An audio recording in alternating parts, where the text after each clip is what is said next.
Hey YouTube, it's the Warden97, and today I have a different kind of video for you guys, one that I haven't done in a very long time, and it is a recent pickup video. All my recent pickups include PlayStation 2 games. As you can see, got them from eBay from all around the world, mostly in Canada, but there are a couple of international ones as well. But before I get into that, I just want to give a special shout out to my friend Jess. He actually created a new YouTube banner for me, and I'll pop it right in front of you on the screen. Super talented guy, and if you like his work, what he did here, he does more like cartoon drawings and stuff, but very good artist, and you can follow him at Jess the Doodle Nut on Instagram, and I'll actually leave a link in the bio. So before I show you the games, I'm just going to give you a little brief history on my time with the PlayStation 2, when I bought it, why I sold it, what games I used to play. So if you're not interested in that, totally understand. I'll leave a timestamp at the bottom of the screen and you can skip forward to when I'm showing the games. So basically, I got a PlayStation 2 in 2006 when I was still living in England. I bought it by myself with my own money, and I know the PlayStation 3 was out at that time, but I didn't have £600 to drop on a new PlayStation 3. So I went with the PlayStation 2 instead, and my dad had a PS1, so I kind of just wanted the next PlayStation console after that. Basically, I was playing games like the classic Need for Speed games, FIFA games, other racing games, a couple of movie tie-in games as well. And when I moved to Canada in 2008, I actually took that same PlayStation 2 with me to Canada, and of course I had to have an adapter because to play an English PlayStation 2 in Canada. Lasted about a couple more years, and then it started to get really finicky. I don't really remember what went on with it or what happened, but it still played games, but I just sort of lost interest and stopped playing it. And I had a PSP that kept me preoccupied. I bought that literally on my first day in Canada. And I started to gain more interest in the PlayStation 3. One of the main reasons actually is because at my local supermarket, which was the Real Canadian Superstore, still is, they used to have an entertainment section with a TV set up with a PlayStation 3, and they had a couple of demos on there. One of them was Infamous, I believe, and the other one was MotorStorm Pacific Rift, and they completely blew me away. So when my parents were shopping, I was kind of there just playing on the PlayStation 3. I just remember Infamous, that was my first full free roam experience, even though it was just a demo. And the powers were awesome and completely blew me away. And then MotorStorm Pacific Rift, I was already a huge fan of racing games. And then I played that, and just the graphics and the intensity at the time, just I was blown away by that as well. So kind of brought it up to my parents, hey, I'm thinking about getting a PlayStation 3, and they said that's fine as long as you buy it yourself, and if you get rid of your PlayStation 2. That's just how they were, and that's completely fine. I understood, and I went ahead and bought a PlayStation 3. And the next time my mom went to England, she took the PlayStation 2 with her to sell it, and all of my childhood games as well, and it was a very sad day. But I didn't think much of it until several years later. I was thinking about all the classic games that I used to play, the Need for Speed games. I bought a PlayStation 2 when I graduated college in 2017, kind of as a treat to myself. And the reason I did that is to play my childhood favorite games, and also to buy games that I'd missed out on. And I'd actually missed out on a lot, because all I was allowed on the PlayStation 2 was 3+ rated games and 7+ rated games. And I know I was 9 years old, but my parents wouldn't allow me to get 12+ games. The only 12+ game I had was Buzz Hollywood Quiz, fucking Buzz. But it was still, it was a lot of fun with playing that with the family still, but that is literally the only 12+ game that I ever owned. So I missed out on Grand Theft Auto, Silent Hill, Resident Evil, Killzone. Of course, no games that a 9-year-old should be playing, but I played all those now except for Silent Hill. I'm still trying to find it, but it is very expensive. I'm gonna go through the games now. Let's do this. As you can see, I think we have about 7 games here to go through. The first one actually is from Israel, but as you can see, cross off my address there, my name is Adam. And what you saw, I live in apartment 2 in St. Catharines, Canada, and there's literally hundreds of those, so good luck with that. Try not to find me. I don't want any peeping toms or stalkers or anything like that. So I'm just gonna go through the games and tell you if I have played it or if I have not played it and why and the reasons. And it looks like the first game here is Destroy All Humans 2. It's kind of in saran wrap right now, so get rid of that. It's kind of like an unboxing of like a very old game. So here we have Destroy All Humans 2. I know the remake is coming out at the end of July of the first game, but I've never played any of the Destroy All Humans games, and I just wanted to go with one of the originals. And the reason I picked number 2 is because with older games and sequels, the developers kind of fix what was wrong about the first game and fixed it for the sequel. And usually what worked, they kind of added onto that.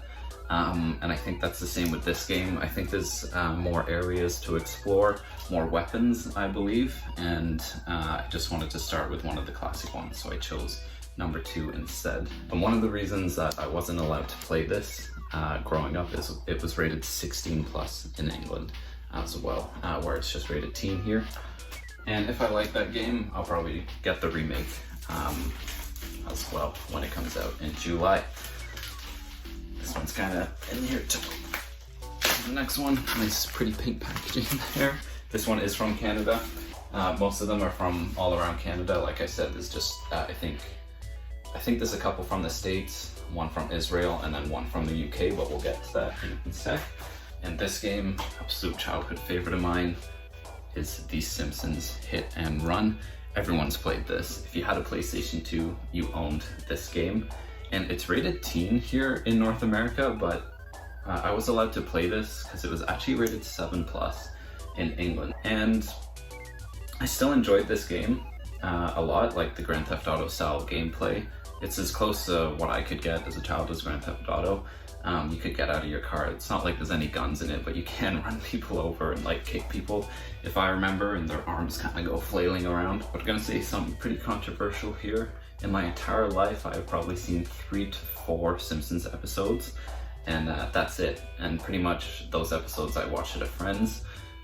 It's either we didn't get the channel The Simpsons was playing on, or I simply wasn't allowed to. It wasn't an adult animated show, but it kind of was. Kind of dark themes and pretty violent in some episodes I've heard. Yeah, I just simply wasn't allowed to watch it. So this was the closest I could get to The Simpsons, because like I said, 7 plus was allowed to. But I still enjoyed it because of The Simpsons have had such an impact on pop culture that you at least know who the characters are, even if you haven't watched the show. So, you know, of course, the Simpsons family, there's Grandpa Simpson, Krusty the Clown, Itchy and Scratchy, all those characters, and Applewood looks at the Quickie Mart. Please don't flag me for racism for that. And this game actually got me really excited for the movie that came out in 2007, and I still enjoyed that for the same reasons, like you still knew who the characters were. And with my games as well that I get from eBay, I try to get the complete edition, like complete in box, and basically what I mean by that is that it needs to come with the original artwork, the original case, the disc, and the manual as well. This one, of course you see the manual there, but the game that I got didn't come with the manual, so I actually bought the manual separately. It just goes up a little bit in value. Buying the game and then the manual separately was actually cheaper than getting the complete edition. And for this game, it's actually one of the first games that I kind of role played in. I remember I completed the game and almost collected everything, but I always replayed the first level as Homer, I believe, and kind of just pretended to go to work at the nuclear power plant and drop Bart off at school and stop at the Quickie Mart. And next, Raving Rabbids. This one I did play as a child, and I don't care what anyone says, this game was awesome. So pretty much Rayman gets captured by these rabbit characters, and you have to compete in like their mini games so you can escape. and it was actually very fun. A lot of fun mini games. Some of them were really hard as well, and like your fingers hurt after twirling the analog stick or pressing multiple buttons. And this is when the Rabbids were actually funny. This game spawned plenty of sequels that weren't nearly as good, and so many games came out with the Rabbids in that they started to get sort of annoying. But they made a huge comeback recently because there was that Mario, who cares? The Rabbids Mario game for Nintendo Switch. And they've all of a sudden made a huge comeback, and I believe they're getting their own TV show. Don't quote me on that, I'm not entirely sure. But this game I do have fond memories of, and as you can see on the back there, tons of like mini games, and there's on the rail shooter sections, but instead of a gun, it's like a gun that shoots toilet plungers. I thought that was awesome when I was a kid, and I actually can't wait to play that again. The next one we have here, okay, this one. All right, this one I haven't played before. I always remember seeing it in either Debenhams in England or in Tesco. It was always advertised there, and like I said, I was huge into FIFA, and that is FIFA Street 2. I just remember the specific cover advertised on display everywhere in England when it first came out, and I never got around to playing it for some reason, but there you have it. So pretty much, of course, going to be on a smaller scale because it is, you're just playing on the street, so you're not playing on an actual pitch. So it is going to be like a smaller playing environment on the street there, but looks like it features 320 superstars, and there's all new stick tricks that you can do with the analog sticks, I'm sure. And I also have a PlayStation Vita game on the way, but that's not coming until July, and I didn't want to wait that long to do a video for you, and it's actually coming from Japan, and that is Soul Sacrifice Delta. The reason it's coming from Japan is that in North America, you can only get it digitally on the PlayStation Store, where Japan, they actually did a physical copy of it. The PlayStation Vita is region free, so you can get games from like England, Japan, and they'll play on a North American system. I looked it up before I bought it, and the reason I got Delta is because I think it's like a longer game, there's more spells, there's more content, more bosses and stuff like that, and I kind of looked it up, should I get Soul Sacrifice or Soul Sacrifice Delta? And a lot of people were saying Delta just because there's a lot more content in it. So that's on its way. Oh, this is the one from the UK, and I have a story to tell you about this one, okay? You did not own a PlayStation 2, all right? If you didn't own Smarties Meltdown. This game was literally the first game I ever bought on a PlayStation 2. So pretty much the story to go behind it is I was at a car boot sale with my parents, and of course if you don't know what a car boot sale is, it's basically a garage sale, but you're selling your items and stuff out of your car boot or trunk. Pretty much you can just walk around and it's this huge market, but people are selling stuff out of the car boot. And I went with my parents to sell a bunch of my stuff just so I could make enough money to get a PlayStation 2. It had already been out for 6 years, so the price was pretty low. Yeah, earned enough money to get a PlayStation 2, so I think the night of, or the next day, went right to town with my parents in Sheffield, and went right to Debenhams. And if you don't know what that is, it's kind of like a Target, Sears, and the Bay crossover store, so it has like kids sections, men's clothes, women's clothes, home, kitchen, entertainment section. So I went right to the entertainment section, and I knew exactly what I wanted. It was a PlayStation 2 Slim bundle with I think one of the Worms games, but when I got there they actually didn't have any of those bundles left. So the girl behind the checkout counter was like, just give me 1 second, and she came back and she's like, look, I can give you the PlayStation 2 Slim, but you're welcome to pick from any selection of games that were around the same price as Worms. And this is the one that I picked. And the night of, I played it right away. And pretty much the story is that these jelly monsters have invaded the Smarties factory, and you play as this blue Smartie called, you guessed it, Blue. And pretty much you got to defeat these jelly monsters, okay, so that the Smarties can resume production. What a story that is, all right? So I remember playing this, and I got about an hour into the game, and I died, and I don't believe there was any checkpoints or anything like that, so you had to restart right from the beginning. And I played it like 5 more times and kept dying at the same point, and I just kept playing that same hour over and over again, and that's as far as I got into the game.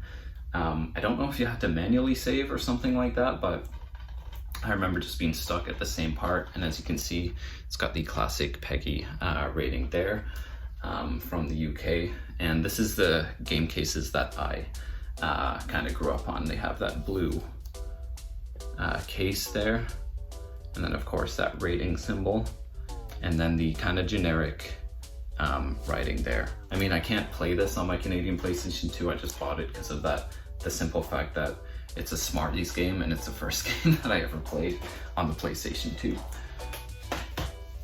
It was cheap though, so just a couple more games left, and I believe I know which ones they are. And this is Peter Jackson's King Kong, the official video game of the movie. So of course this is based on Peter Jackson's 2005 film. And I didn't end up playing the PlayStation 2 version of this game, but I did play the Game Boy Advance version. And the reason for that is because on PlayStation 2 it was rated 12+ in England, but the Game Boy Advance version was actually rated 7+, and it was nowhere near as violent. It was kind of like this side scroller with a bird's eye view type. I'll put a screenshot up just so you guys know, but I remember getting stuck on one part. I've never played the PlayStation 2 version. I've seen gameplay of it and screenshots.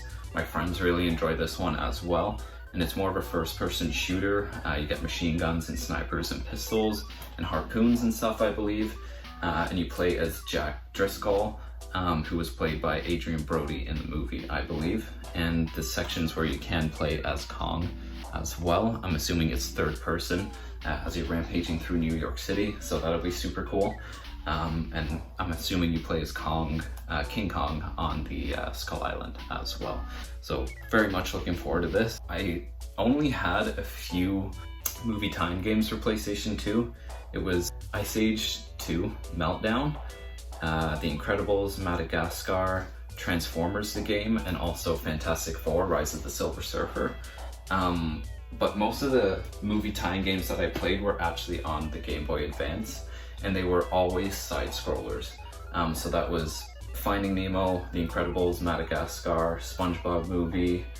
I know I'm missing some here. Shrek 2, SpiderMan 2, King Kong.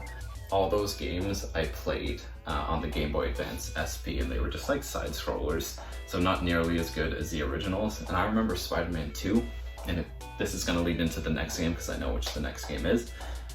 Spider-Man 2, I never got past the pizza level at the beginning. Like, I was stuck on that for so long. It didn't give you a clue as to where the people were that you had to deliver these pizzas to. Like, I always needed the last guy, and it gives you 7 minutes, and I could never find him. I actually looked up a video last night, but I stopped watching it because in my life, I do not want to know where that last guy is. Alright, I just don't care anymore. And if I did find out, I'd want to like get a Game Boy and finish that to finally beat it, but I've never been able to do that as a kid. And the reason I mention that it leads into the next game is because the next game is Ultimate Spider-Man. So this is very much like Spider-Man 2 from what I've heard. And as you can see, it's kind of got like cel-shaded graphics there. And that's because the art in this game, I believe, is actually done by the same person who did the Ultimate Spider-Man comics. So it is a free roam game, but you can play as Venom and Spider-Man as well, and that really excited me because Venom is one of my favorite characters and I can't wait to play this. These two here are a lot of people's favorite Spider-Man games, as well as the new PlayStation 4 game that came out a couple years ago. So I'm very much looking forward to playing all of these. I've almost finished my PlayStation 4 backlog actually, so I've got a huge library to go through on PlayStation 2 as well. So I'm going to be very busy for a very long time there. So these are the games here that I picked up. I'm going to turn them around there for you as well. It's got Ultimate Spider-Man, King Kong, Smarties Meltdown, FIFA Street 2, Raving Rabbids, Simpsons Hit Run, and Destroy All Humans. So that is 7 more games to add to my collection. But that's it. Thank you so much for watching. Wherever you are in the world, this is all I gotta say. Please stay safe and take care of each other and treat each other with respect. That's all I gotta say. Peace. I hope you enjoyed. Hit that like button. I'm trying to get to 5,000 subscribers by the end of the year. That's just a personal goal of mine. And I believe we're at 4,880. So we're like 120 subscribers away. So share with your sister, your brothers, your dad, your mom, your grandparents, anyone, just share if you enjoy this content. There's a lot of PlayStation related content, of course, PS2, PlayStation 4, and of course, I'll do a unboxing of my Soul Sacrifice Delta as well. So peace.